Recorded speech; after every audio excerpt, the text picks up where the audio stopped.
자, 성탄의 계절이 돌아왔습니다. 성탄절을 맞이할 때마다 저희들이 준비해서 꼭 해야 되는 것이 있습니다. 그러나 많은 사람들이 성탄의 절기가 돌아와서 될 때 있지만 이 성탄의 참 의미를 생각하지 않고 지나는 사람들이 많이 있습니다.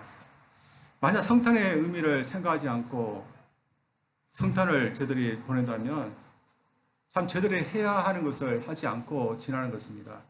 성탄절기를 맞이하면 사람들은 집에다가 성탄 추리도 만들고 밖에서는 오색전등을 만들어 놓기도 합니다. 그래서 밤에 보면 참 좋게 만들어 놓습니다.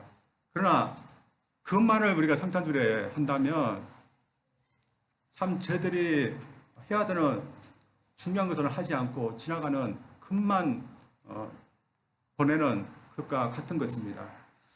저들 보면 어떤 가정 보면 참 불교 집안입니다. 그 마당에 보면 불상들이 쭉 있습니다. 그런데 성탄 절기가 되었다고 오색전등을 걸어 놓았습니다. 분위기 때문에 한 것 같은데 그렇게 하는 것은 참 성탄의 의미를 알지 못하고 것만 보는 그런 것만 하고 지나는 것과 똑같은 것입니다. 저희들 성탄절이 되었다고 성탄 축가 찬송을 많이 듣습니다. 그러나 요새 보면 주님께서 오신 것을 축하하고 또한 찬양하는 그런 성탄 찬양보다는 성탄 분위기, 연말 분위기를 내는 그런 곡들이 주를 이루는 것 같습니다. 그래서 성탄을 축하하는 그런 곡보다는 분위기를 내는 그 곡들이 요새 대세고 그렇게 많은 사람들이 듣고 있습니다. 근데 만약 저희들이 성탄을 축하하고 주님의 오심을 축하하는 곡이 아니라 그 분위기만 내는 곡들을 저희들이 계속해 듣다 보면 참 우리 성탄절이 공허하게 되는 것은 불 보듯이 뻔한 것입니다. 이러면서 우리 기독교의 뜬으로 오래전부터 성탄을 준비하고 성탄의 의미를 이렇게 묵상하고자 절기를 정해놓고 지켜왔습니다. 지금 저희들이 그 절기를 지나가고 있습니다. 계산해보면 성탄절이 얼마 남지 않았습니다. 2주밖에 남지 않았고 저희 교회는 다음 주 성탄 예배로 드립니다. 짧은 기간이지만 저희들이 주님의 오심을 저희들이 기억하고 또 성탄의 의미를 저희들이 묵상하면서 이 절기를 저희들이 준비하면서 지내기를 원합니다. 이러면서 참 본이 되는 그런 사람이 있습니다. 오늘 본문에 나오고 있는 그런 마리아고 또한 마리아의 복됨을 알았던 엘리사벳입니다. 성탄은 주님께서 구세주로 이 땅에 오신 것입니다. 그런데 이 두 사람은 주님께서 이 땅에 오신 것을 감사하고 또한 찬양하며 또한 구세주를 보내주신 하나님을 찬양했던 그런 사람들이었습니다. 저들도 이렇게 해야 되는데 왜 그들이 하나님을 찬양했는지 오늘 마리아 창가라는 오늘 본문 말씀을 통해서 한번 보기를 원합니다. 먼저 성탄 절기를 맞이해서 저희들이 해야 하는 것은 빛이라는 자리에 있는 우리들을 높여 복되게 하신 하나님을 찬양해야 됩니다. 마리아는 이렇게 하나님을 찬양합니다. 본문 47절 48절입니다. 마리아가 이르되 내 영혼이 주를 찬양하며 내 마음이 하나님 내 구주를 기뻐하시며 그의 요종의 빛이 남을 돌보셨습니다. 보라 이제 후르는 만세에 나를 복이 있다 일컬이로다. 자신의 빛이란 게 있었는데 하나님께서 빛이란 자신을 돌보셨다는 겁니다. 그리고 어떻게 돌보셨는지 그는 49절 말씀에서 이렇게 말하고 있습니다. 능하신 이가 큰 일을 내게 행하시니 그 이름이 거룩하시며 능하신 하나님의 자신에게 큰 일을 행하셔서 빛은 가운데 있는 자신을 돌보셨다는 겁니다. 그리고 그런 하나님을 지금 찬양하고 있습니다. 만약 하나님이 자신에게 큰 일을 행하셨고 그래서 빛은 가운데 있는 자신을 돌보셔서 복되게 하셨다고 말씀하고 있는데 하나님께서 행하신 그 큰 일이 무엇이며 또 하나님은 그녀를 어떻게 복되게 하시던 것일까요? 우리가 잘 알고 있듯이 구세주 되시는 예수님을 마리아를 통해서 이 세상에 나게 하신 것이었습니다.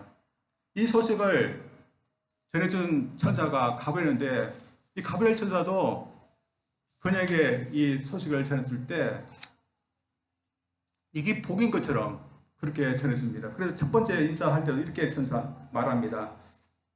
그에게 들어가 이르되 은혜를 받은 자여 평안할지어다 주께서 너와 함께 주다. 그렇게 은혜라고 이렇게 말합니다. 그리고 제사 이렇게 말합니다. 천사 이르되 마리아여 무시하지 말라. 내가 하나님께 은혜를 입었느니라. 당시 마리아는 동료녀 처녀였습니다. 그리고 곧 있으면 결혼을 앞둔 그런 사람이었습니다. 근데 이 동료녀에게 구세주가 앞으로 나설 거라는 그런 말씀을 하고 있는 겁니다. 그래서 결혼을 앞두고 있는 처녀에게 이런 말을 해서 이를 감당하게 하기 위해서 말씀을 전하기 위해서 가브리엘 천사가 왔기 때문에 가브리엘 천사는 어떻게 전해야 되겠습니까? 참 미안한 마음으로 전할 것이 있습니다. 그러나 미안한 것이 아니라 오히려 구세주가 마리아의 몸을 통해서 나시는 것은 마리아에게 은혜이고 복이라는 것을 말하고 있는 것입니다. 후에 마리아는 엘리사벳을 찾아서 그녀를 만나게 됩니다. 엘리사벳은 그녀를 알아보고서 바로 그녀가 여인 중에서 가장 복되다 이런 말씀을 하고 있습니다. 이미 성령으로 마리아가 잉태된 것을 이미 알고 있었던 것은 아닙니다. 그런데 성령에 충만해서 이를 알아보면서 복되다 이렇게 말하고 있는 겁니다. 저희들 알고 있듯이 이 엘리사벳이 누구입니까? 마리아의 그 사촌입니다. 그리고 엘리사벳은 침례 요한의 어머니입니다. 오랫동안 아기를 갖지 못했던 그런 여인이었습니다. 늙을 때까지 아기를 갖지 못했는데 하나님께서 은혜를 베푸셔서 기적적으로 침례 요한이라는 그런 아기를 갖게 하셨습니다. 그 아기를 가진 지 6개월 됐을 때 마리아가 그녀를 찾아온 것입니다. 그래서 자신은 아기를 갖지 못했는데 늙을 쯤에 하나님께서 은혜를 베푸셔서 침례 요한을 갖게 되었으니까 이 아기를 가진 것은 하나님의 은혜고 복인 것입니다. 그러나 마리아에게 이런 말을 할 수 있을까요? 보통 상식을 갖고 있는 사람은 그렇게 말을 못할 것입니다. 그러나 엘리사벳은 성령에 충만하여서 이 마리아가 어떤 여인이 됐는지 알아보고서 복되다 이렇게 말을 하고 있는 겁니다. 그리고 지금 마리아도 그것을 알아보고 있는 겁니다. 그래서 하나님께서 자신이 미친한 가운데 있었는데 하나님께서 능력을 베푸셔서 자신으로 하여금 복된 여인이 되게 하셨다. 이 말을 하고 있는 것입니다. 모두 구세주신 예수님이 마리아의 몸을 통해서 이 세상에 오신 것에 대해서 이것은 하나님의 능력이고 또한 복이다. 그렇게 말하고 있는 겁니다. 마리아는 하나님 자신을 선택해서 구세주가 자신을 통해서 오신 것, 그것에 대해서 하나님의 능력이고 복이라고 말하고 있는데 과연 이게 복일까요?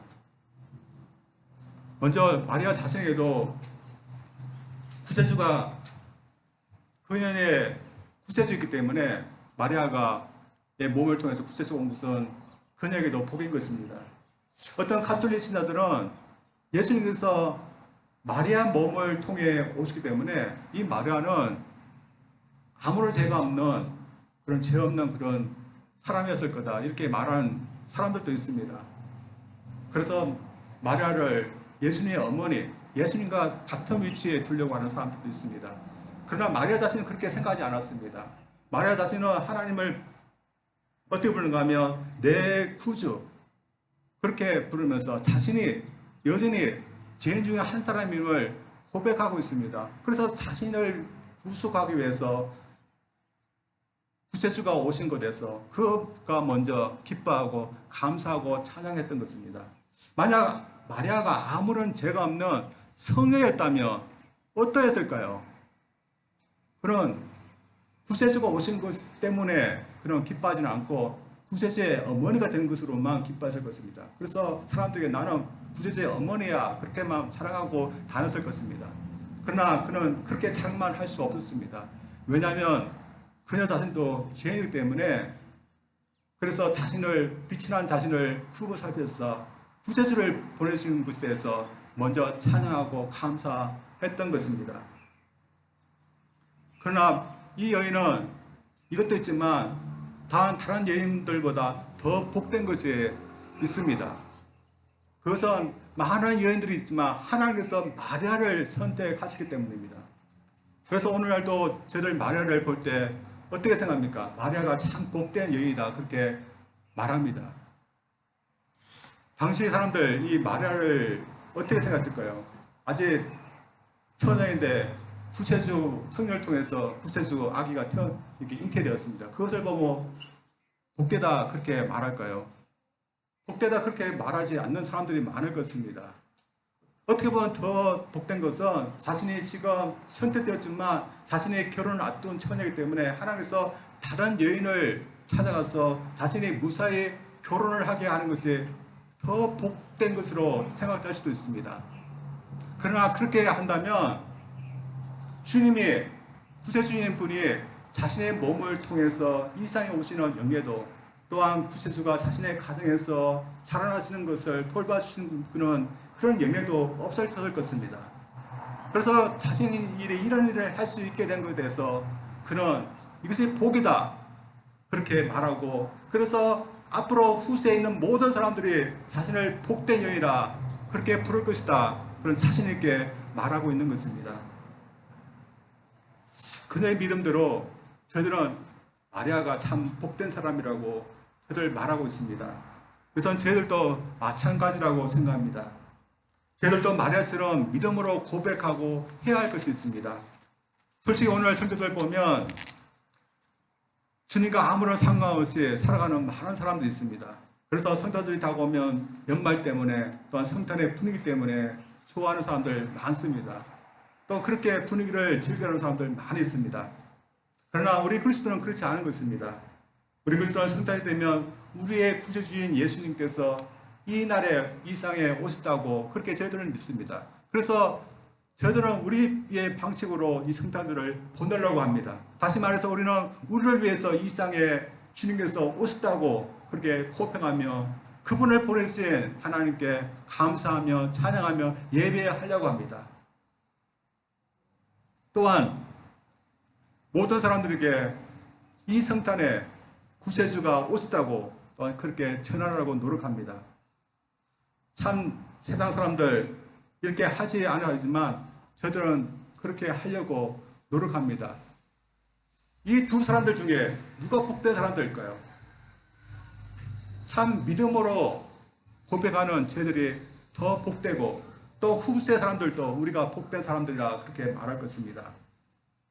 따라서 저희들 이 세상에 많은 사람들이 성탄이 다가와도 주님과 아무런 상관없이 주님을 아직까지 영접하지 못하고 사는 사람도 있지만, 그러나 저희들 믿음으로 그분이 우리에게 오셔서 우리를 구속한 것에 대해서 감사하고 또한 주님을 환영하고 또한 성탄의 그 기쁨과 감격을 가지면서 살려고 노력하는 그 사람들이 저희들 때 참 저희들이 복된 사람이 될 줄 믿고 앞으로도 후의 사람들도 그렇게 저희들 복된 사람이라 부를 것입니다.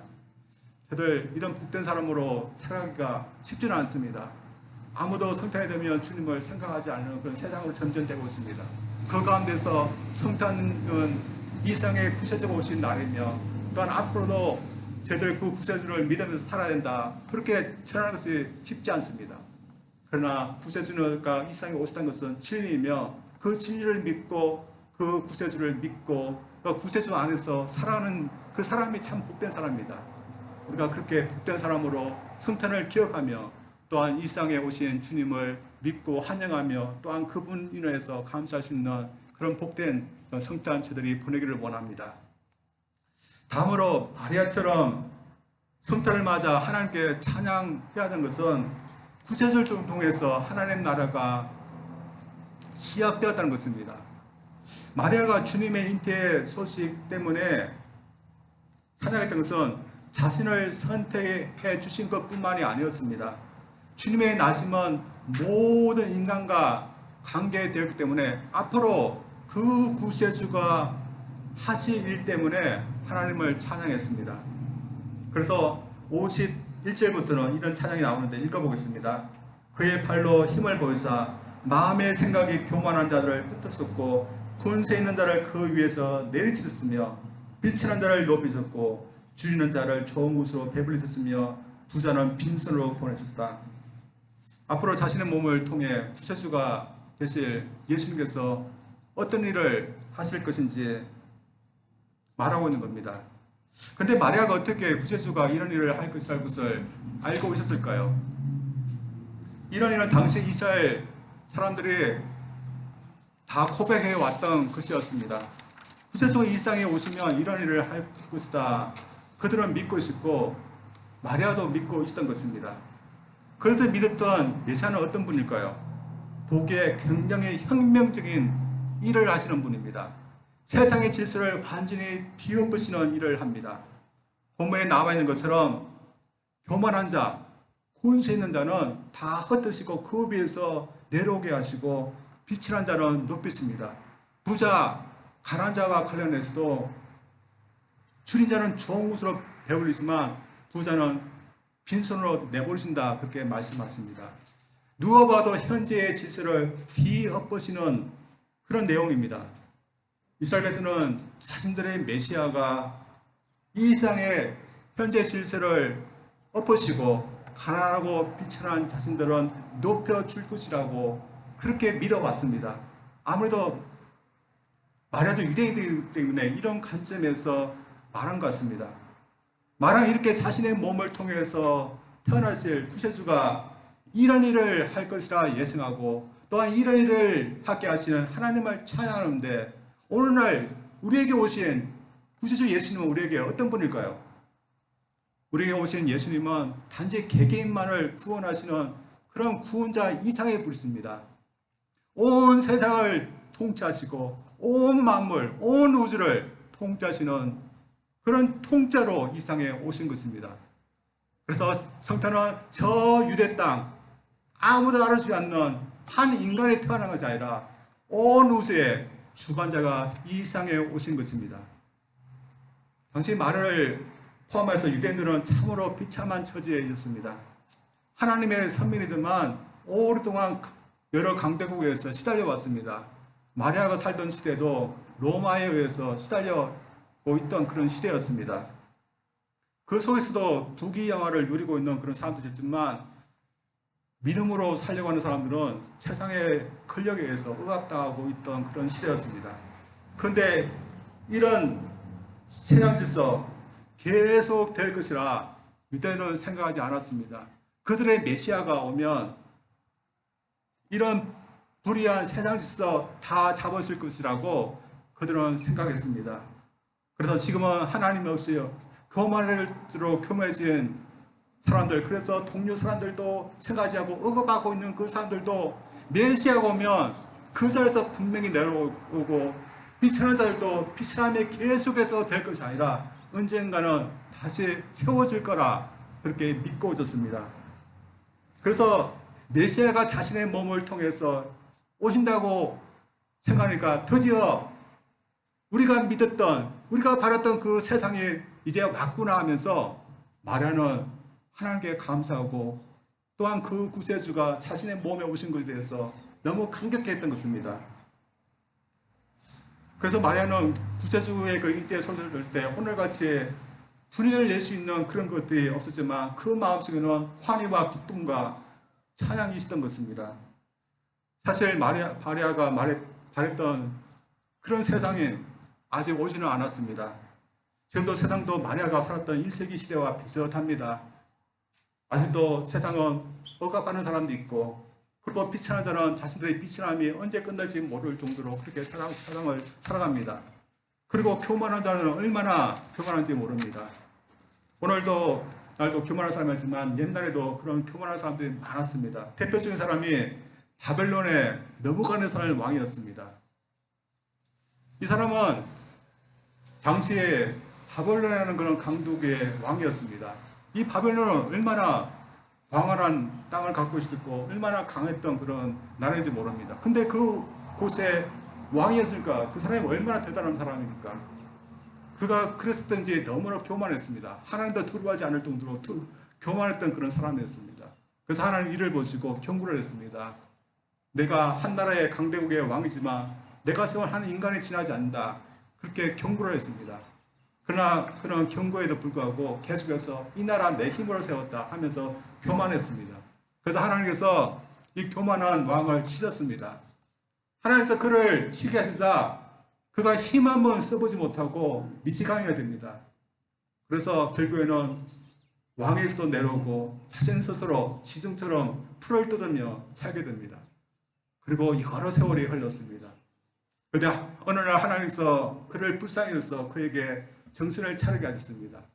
그래서 그도 정신을 차리고 자신이 누군지 바로 알게 됩니다. 내가 바로 하나님 앞에 나를 낮추어서 겸손히 드는 한 인간이 지나지 않는다. 그것을 깨달은 겁니다. 그때 그가 겸손히 하나님 앞에 엎드릴 때 하나님께서 그를 다시 세우시는 그런 일이 있었습니다. 이런 교훈의 일이 있지만 오늘날 많은 사람들 하나님이 없는 것처럼 그렇게 살아가고, 그래서 지금도 억압과 비천함이 있는 그런 세상 지금도 있습니다. 그래서 주님의 오심이 이 세상과 무슨 관계 있는가, 무의미하다고 그렇게 생각하는 사람들도 있습니다. 그러나 이 세상 변하지 않고 그렇게 해왔던 대로 계속해서 이렇게 행하여져 갈까요? 그렇지 않은 것입니다. 언젠가는 주님께서 이 세상의 모든 질서 다 보시고 주님께서 말씀하신 그 세상 분명히 만드실 것입니다. 그리고 지금도 주님께서 이 세상에 구세주로 오셨기 때문에 그 세상의 질서를 바꾸시는 것은 지금도 현재 진행 중입니다. 세상 사람들 천년만년 자신의 힘으로 살 거라고 생각하십니다. 그러나 하나님은 그렇게 하지 않았습니다. 오래 살아봤자 100년밖에 되지 않습니다. 100년 후면 그 자리에서 내려오게 됐습니다.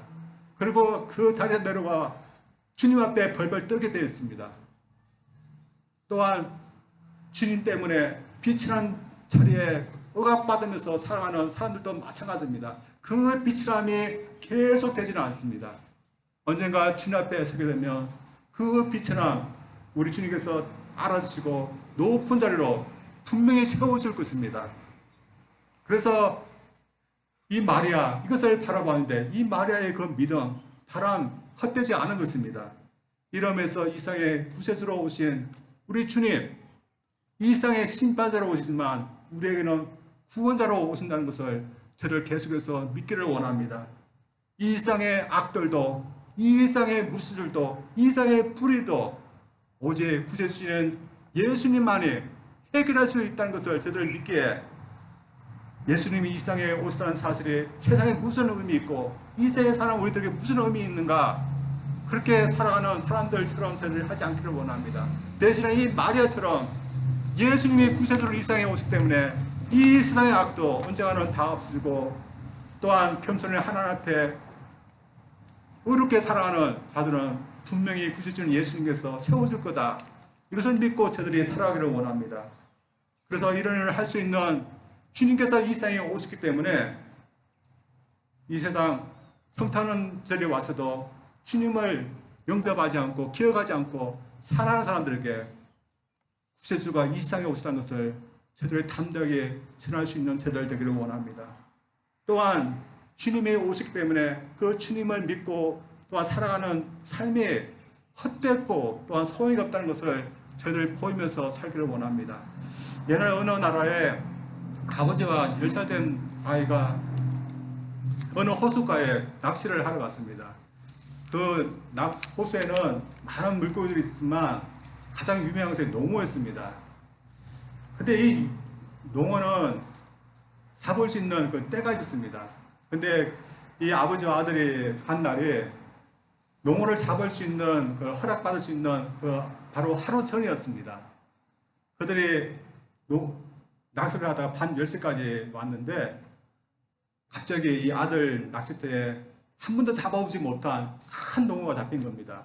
아들이 너무 신난 겁니다. 한 번도 잡아보지 못한 농어니까 잡아서 가져가려는데 아빠가 노한 겁니다. 안 된다고. 아들이 아무도 보지 않고 2시간만 지나면 되는데 잡아갔겠다고 그랬다 하니까 아버지의 신념은 변하지 않고 안 된다고 했습니다. 할 수 없이 이 아이와 아버지는 그것을 놓아주고 집으로 돌아가게 됐습니다. 근데 그날 밤 이렇게 농어를 잡았지 못했지만 이 정직함이 아들에게 물려졌고, 이 정장을 배웠던 이 아들은 이 정직함으로 사업을 해서 하나님과 사람 앞에 인정받는 그런 사람이 되었다는 그런 이야기가 나왔습니다. 이날 밤 이 아버지의 그가 그리스도인이었다면 하나님 앞에 바르기 위해서 또한 세상이 정한 법 앞에서도 정직하려고 했던 그런 사람이었을 것입니다. 그러나 사람들이 보기에 정직한 것이 무슨 소용이 있는가 그렇게 할 사람들 분명히 있을 것입니다. 그러나 소용이 없는 것일까요? 하나님을 믿는 사람은 하나님께 인정받는 거고 또 아들에게도 좋은 영향을 미친 겁니다. 우리가 성탄절에 주님을 생각하면서 성탄을 거룩하게 지키는 것도 마찬가지입니다. 많은 사람들이 옛날 마리아가 자신의 몸에 잉태한 그 아기가 구세주이며 또한 그 구세주가 이룰 것을 생각하면서 하나님을 찬양하시 무슨 소용이 있는가? 또 오늘날 성탄을 기억하면서 우리에게 오신 그 예수님이 바로 나의 구세주이시며 또한 그렇기 때문에 그런 주님을 보내신 하나님을 찬양하며 더 예비하고 그 하나님 때문에 감사하며 기뻐한다는 것이 무슨 소용인가? 분명히 오늘도 그렇게 말할 겁니다.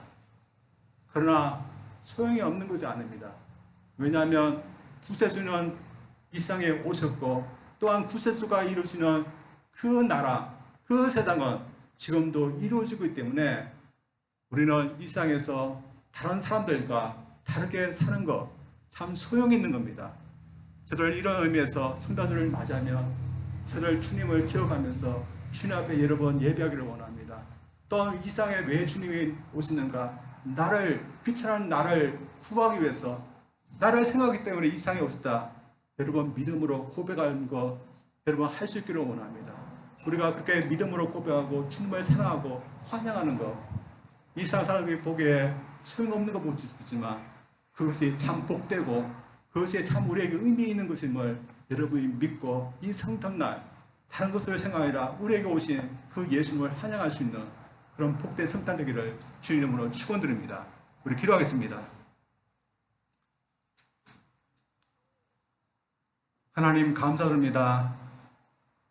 마리아는 자신이 동정녀였고 처녀였고 앞으로 요셉과 결혼할 그런 입장이 있지만 하나님께서 그녀의 몸을 사용해서 구세주를 보내신다는 그 소식을 들었을 때 그것이 자신에게 복이며 또한 구세주를 보내신 것에 대해서 그런 감사함으로 찬양했습니다. 오늘날 저들도 이 마리아와 같은 그런 믿음 주어주사 2000년 전에 오신 예수님 우리를 위해서 오신 예수님을 저를 믿게 도와주시고 우리가 비천하고 죄악 가운데 있지만 우리를 구속하기 위해서 오신 그 하나님의 아들심을 고백할 수 있는 저들 되기를 원합니다.